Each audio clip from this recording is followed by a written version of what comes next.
We're going to go over 8 prepping and survival items that you need to buy now. The first item is a bow and arrow for hunting and self-defense. The good thing about bows is they aren't really loud. You don't have to worry about people hearing it from miles away.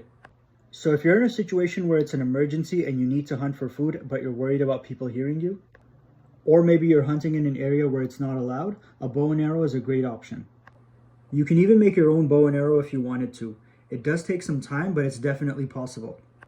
You can even make simple arrows as well.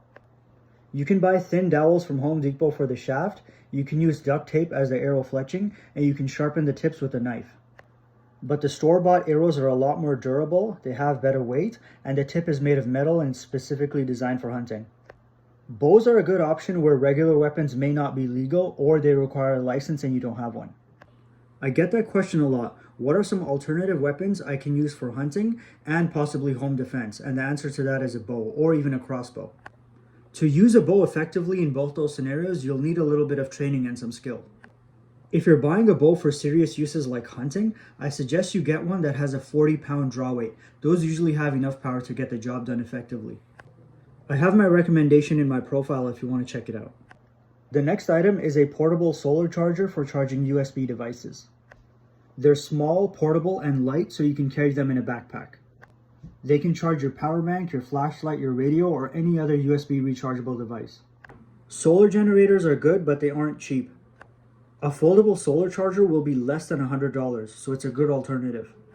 I would suggest you buy a couple of them so you can charge multiple devices at once. The next item is caffeine pills. They're portable and they can give you some quick energy in an emergency. Imagine a scenario where you're in an emergency, you haven't slept in like 24 hours, you're really tired, but you have no choice but to stay awake. Maybe you heard that since the disaster happened, there are thugs going around doing home invasions. You may need to stay awake and watch over your home while your kids sleep. Maybe you're outnumbered and you're forced to run away. There could be many possible scenarios where having a little bit of extra energy could help you survive. Contractor garbage bags. Aside from the obvious, they can be used to collect water, they can be used to store food, they can be used as a ground sheet, and they can be used as a rain poncho, and they have many other uses. I prefer contractor bags because they're a lot stronger than the regular garbage bags. The next item is extra socks. They can wear out so easily, so you need to make sure you have a lot of extras just in case there's a situation where you can't buy anymore. You should also have a good pair of tactical boots. They'll protect your feet, you can get waterproof ones, and they have really good ankle support compared to regular shoes.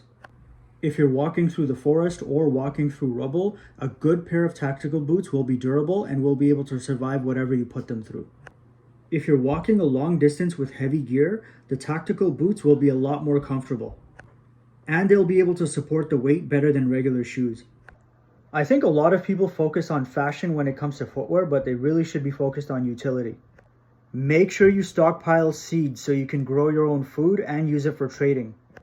Don't just buy them and think you'll start planting them after a disaster happens and you'll immediately have food.